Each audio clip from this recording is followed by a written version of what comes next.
कार्यक्रम में उपस्थित केंद्रीय शिक्षा मंत्री श्री धर्मेंद्र प्रधान जी, डॉक्टर जितेंद्र सिंह जी, श्री जयंत चौधरी जी,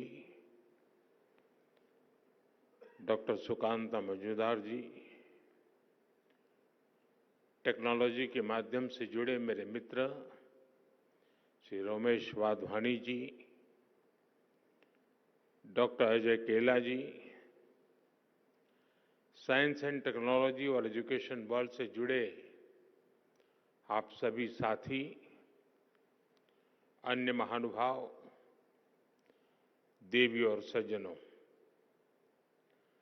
आज यहां सरकार, एकेडेमिया, साइंस और रिसर्च से जुड़े भिन्न भिन्न क्षेत्र के लोग इतनी बड़ी संख्या में उपस्थित है। ये एकजुटता, ये कॉन्फ्लुएंस, इसी को युग्म कहते हैं।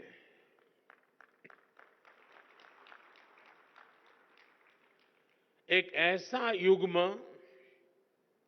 जिसमें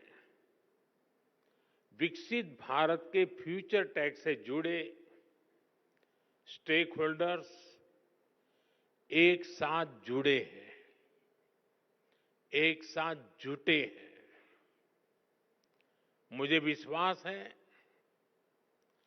भारत की इनोवेशन कैपेसिटी और डीप टेक में भारत की भूमिका को बढ़ाने के लिए हम जो प्रयास कर रहे हैं, उसे इस आयोजन से और बल मिलेगा।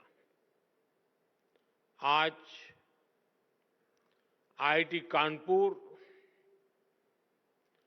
और आईआईटी बॉम्बे में एआई, इंटेलिजेंस सिस्टम और bio science, biotechnology, health and medicine के सुपर हब्स की शुरुआत हो रही है। आज वाधवानी इनोवेशन नेटवर्क का भी आरंभ हुआ है। अनुसंधान नेशनल रिसर्च फाउंडेशन के साथ मिलकर रिसर्च को आगे बढ़ाने का संकल्प भी लिया गया है। मैं इस प्रयास के लिए वाधवानी फाउंडेशन को, हमारी आईआईटीज को और दूसरे सभी स्टेक होल्डर्स को बहुत बहुत बधाई देता हूं।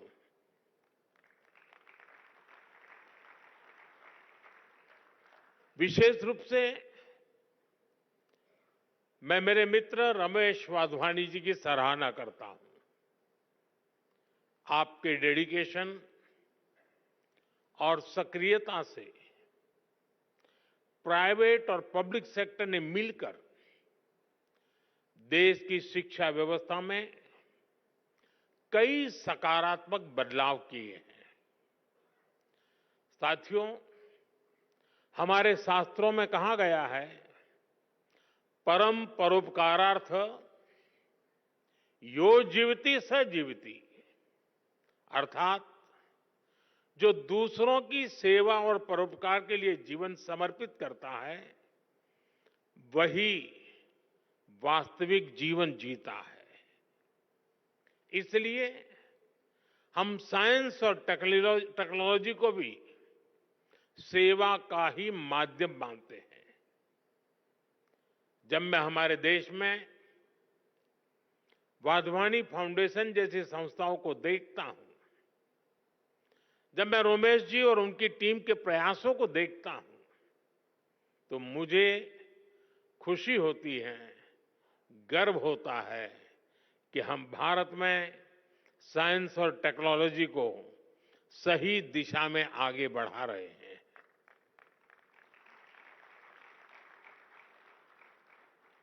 हम सब जानते हैं, रमेश जी ने तो अपने जीवन को काफी संघर्ष में तपाया है,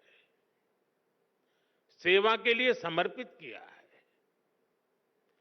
जन्म के तुरंत बाद जब वो कुछ ही दिन के थे, तब विभाजन की विभीषिका झेलना,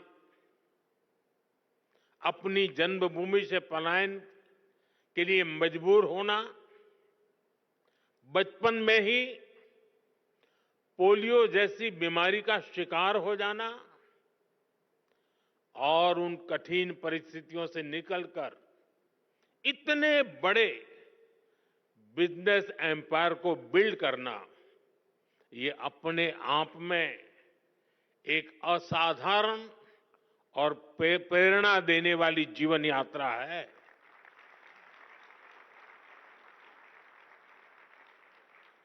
और अपनी इस सफलता को एजुकेशन और रिसर्च सेक्टर में भारत के लोगों के लिए समर्पित कर देना, भारत की युवा पीढ़ी के लिए समर्पित कर देना, भारत के उज्जवल भविष्य के लिए समर्पित कर देना, ये अपने आप में एक प्रेरक उदाहरण है। वाधवानी फाउंडेशन स्कूली शिक्षा, आंगनवाड़ी से जुड़ी टेक्नोलॉजी और एग्रीटेक में भी काफी काम कर रहा है। मैं इसके लिए और इसके पहले भी Wadhwani institute of artificial intelligence की स्थापना जैसे अवसर पर आप सबके बीच आया हूं। मुझे विश्वास है आने वाले समय में वाधवानी फाउंडेशन ऐसे ही अनेक माइलस्टोन्स गढ़ता रहेगा। मेरी शुभकामनाएं आपकी संस्था के साथ है, आपके इनिशिएटिव के साथ है। साथियों, किसी भी देश का भविष्य उसकी युवा पीढ़ी पर निर्भर होता है। इसलिए ये जरूरी है कि हम अपने युवाओं के भविष्य के लिए और उनको भारत के उज्जवल भविष्य के लिए तैयार करें। इसमें बड़ी भूमिका देश के एजुकेशन सिस्टम की भी होती है। इसलिए हम देश के एजुकेशन सिस्टम को 21वीं सदी की जरूरतों के मुताबिक आधुनिक बना रहे हैं। देश में नई नेशनल एजुकेशन पॉलिसी लाई गई है। इसे शिक्षा के ग्लोबल स्टैंडर्ड्स को ध्यान में रखकर तैयार किया गया है। नई एजुकेशन पॉलिसी आने के बाद हम भारतीय एजुकेशन सिस्टम में बड़ा बदलाव भी देख रहे हैं। National curriculum framework, learning teaching material और क्लास 1 से लेकर क्लास 7 तक नई टेक्स्ट बुक तैयार कर ली गई है। पीएम ई विद्या और दीक्षा प्लेटफॉर्म के तहत one nation one digital education infrastructure का निर्माण किया गया है। ये इंफ्रास्ट्रक्चर एआई बेस्ड है और स्केलेबल भी है। इसका इस्तेमाल देश की 30 से ज्यादा भाषाओं और 7 विदेशी भाषाओं में टेक्स्ट बुक्स तैयार करने के लिए हो रहा है। नेशनल क्रेडिट फ्रेमवर्क के जरिए स्टूडेंट्स के लिए अलग अलग विषयों को एक साथ पढ़ाना आसान हो गया है। यानी भारत के स्टूडेंट्स को अब आधुनिक शिक्षा मिलनी शुरू हुई है। उनकी कैरियर के लिए नए रास्ते बन रहे हैं। भारत ने जिन लक्ष्यों को तय किया है उसे निरंतर गति देने के लिए देश के रिसर्च इकोसिस्टम को मजबूती देना आवश्यक है। पिछले एक दशक में इस दिशा में तेजी से काम हुआ है। जरूरी संसाधनों को बढ़ाया गया है। 2013-14 में R&D पर ग्रॉस एक्सपेंडिचर केवल 60,000 करोड़ रुपए था। हमने इसे डबल से भी ज्यादा बढ़ाकर 1.25 लाख करोड़ रुपए से भी ऊपर कर दिया है। देश में कई state of the art research park भी स्थापित किए गए हैं।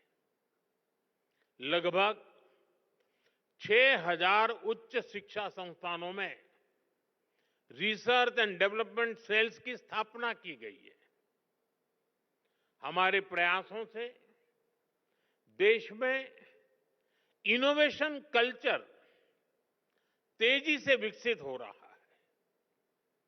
2014 में भारत के 40,000 के आसपास पेटेंट फाइल हुए थे। अब ये संख्या बढ़कर 80,000 से ज्यादा हो गई है। इससे ये भी पता चलता है कि देश के युवा को हमारे इंटेलेक्चुअल प्रॉपर्टी इकोसिस्टम से कितना सपोर्ट मिल रहा है। देश में रिसर्च कल्चर को बढ़ावा देने के लिए 50,000 करोड़ रुपए के अनुसंधान नेशनल रिसर्च फाउंडेशन की स्थापना की गई है। वन नेशन वन सब्सक्रिप्शन उसने युवाओं को यह भरोसा दिया है कि सरकार उनकी जरूरतों को समझती है। आज से इस योजना की वजह से उच्च शिक्षा हासिल करने वाले छात्रों की पहुंच वर्ल्ड क्लास रिसर्च जर्नल तक आसान हो गई है। देश की प्रतिभाओं को आगे बढ़ने में कोई रुकावट ना आए, इसके लिए प्राइम मिनिस्टर्स रिसर्च फेलोशिप की व्यवस्था बनाई गई है। साथियों, इन प्रयासों का परिणाम है कि आज का युवा सिर्फ R&D में एक्सेल नहीं कर रहा, वो खुद भी R&D बन चुका है। और जब मैं कहता हूं कि वो खुद R&D है, तो मेरा मतलब है रेडी एंड डिसरप्टिव। भारत आज अलग अलग सेक्टर्स में रिसर्च के नए माइलस्टोन स्थापित कर रहा है। पिछले साल भारत ने दुनिया का सबसे लंबा hyper loop test track commission किया। 422 मीटर का ये हाइपर लूप इंडियन रेलवे के कोलैबोरेशन से IIT मद्रास में डेवलप किया गया। IISc बेंगलोर के साइंटिस्ट ने भी एक ऐसी टेक्नोलॉजी डेवलप की है जो नैनो स्केल पर लाइट को कंट्रोल करती है। IISc में ही रिसर्चर्स ने ब्रेन ऑन चिप टेक्नोलॉजी विकसित की है। ब्रेन ऑन अ चिप यानी एक मॉलिक्यूलर फिल्म के अंदर 16,000 से ज्यादा कंडक्शन स्टेट्स में है। डाटा स्टोर और प्रोसेस करने की कैपेबिलिटी। कुछ सप्ताह पहले ही देश ने पहली इंडिजीनियस MRI मशीन भी बना ली है। ऐसे अनेक पाथ ब्रेकिंग R&D हैं जो हमारी यूनिवर्सिटीज में हो रहे हैं। ये है विकसित होते भारत की युवा शक्ति, रेडी, डिसरप्टिव और ट्रांसफॉर्मेटिव। साथियों, भारत के यूनिवर्सिटी कैंपस आज नए डायनेमिक सेंटर्स बन रहे हैं। ऐसे सेंटर्स जहां युवा शक्ति ब्रेक थ्रू इनोवेशन को ड्राइव कर रही है।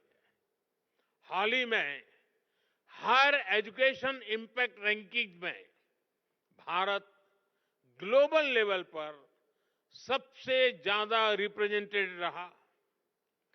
125 देशों के 2000 इंस्टीट्यूशन में से 90 से ज्यादा यूनिवर्सिटीज भारत से थी। 2014 में क्यूएस वर्ल्ड रैंकिंग में भारत के केवल 9 इंस्टीट्यूट्स और यूनिवर्सिटीज थी। 2025 में यह संख्या 46 हो चुकी है। दुनिया के टॉप 500 हायर एजुकेशन इंस्टीट्यूट्स में भारतीय संस्थानों की संख्या भी पिछले 10 वर्षों में तेजी से बढ़ी है। अब विदेशों में हमारे प्रमुख संस्थानों के कैंपस खुल रहे हैं। अबू धाबी में आईआईटी दिल्ली, तंजानिया में आईआईटी मद्रास, इसके कैंपस खोले गए हैं।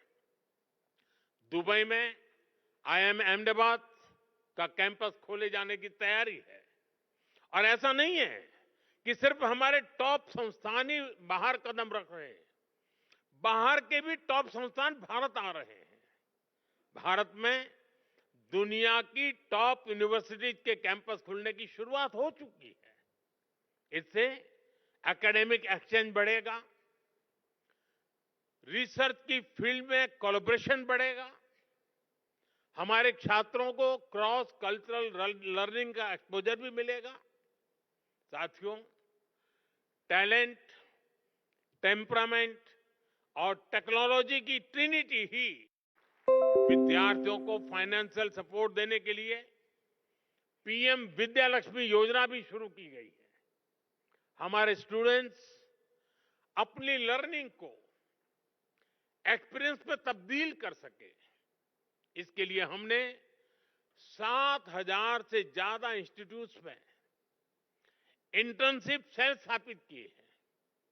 युवाओं में नए स्किल्स विकसित करने के लिए आज हर संभव प्रयास किया जा रहा है। इन युवाओं के टैलेंट, टेम्परामेंट और टेक्नोलॉजी की ये ताकत ही भारत को सफलता के शिखर तक लेकर जाएगी। साथियों, हमने विकसित भारत के लक्ष्य के लिए अगले 25 वर्षों की समय सीमा तय की है। हमारे पास समय सीमित है, लक्ष्य बड़े हैं।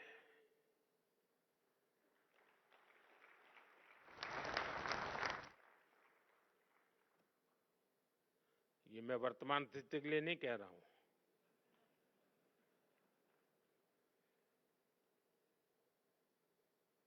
और इसलिए ये जरूरी है कि हमारे आइडिया की प्रोटोटाइप से प्रोडक्ट तक की यात्रा भी कम से कम समय में पूरी हो।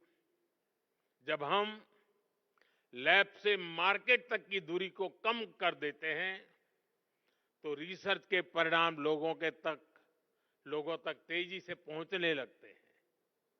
इससे रिसर्च को भी मोटिवेशन मिलता है, उनके काम, उनकी मेहनत का इंसेंटिव उन तक पहुंचता है। इससे रिसर्च, इनोवेशन और वैल्यू एडिशन के व्हील को और गति मिलती है। इसके लिए जरूरी है कि हमारा पूरा रिसर्च इकोसिस्टम एकेडमिक इंस्टीट्यूशन से लेकर इन्वेस्टर्स और इंडस्ट्री तक हर कोई रिसर्च के साथ खड़ा हो, उन्हें गाइड करे। इंडस्ट्री लीडर्स इस दिशा में एक कदम और आगे ला सकते हैं और वो हमारे युवाओं का मार्गदर्शन कर सकते हैं, फंड की व्यवस्था कर सकते हैं और साथ मिलकर नए सॉल्यूशन डेवलप कर सकते हैं। इसलिए सरकार रेगुलेशंस को सिंप्लीफाई करने, अप्रूवल्स को फास्ट ट्रैक करने के प्रयासों को भी गति दे रही है।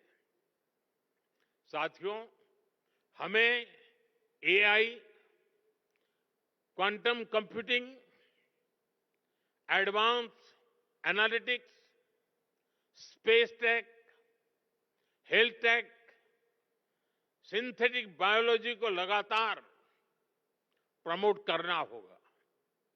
आज हम देख रहे हैं भारत एआई डेवलपमेंट और एडॉप्शन में आगे रहने वाले देशों में शामिल है।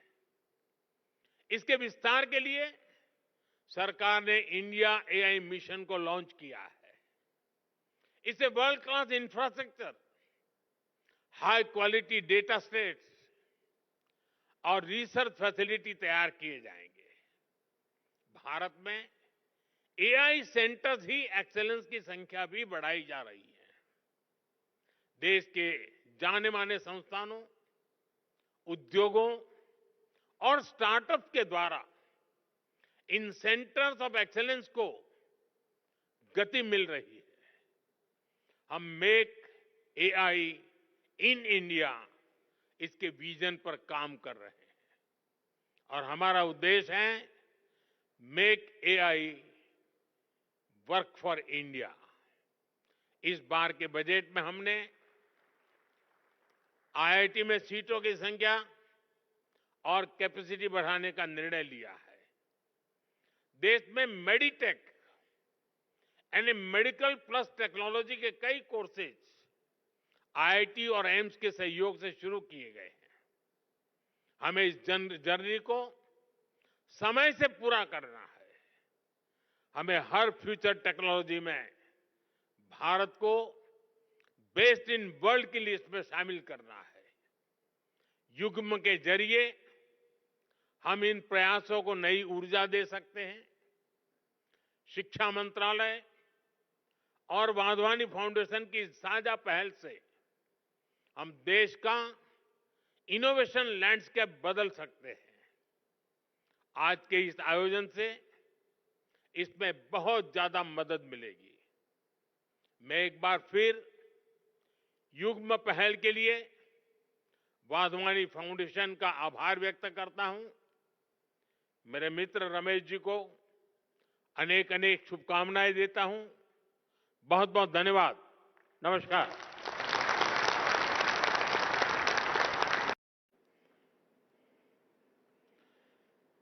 कार्यक्रम में उपस्थित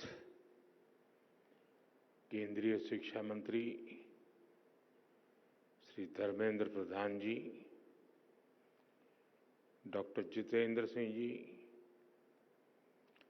श्री जयंत चौधरी जी,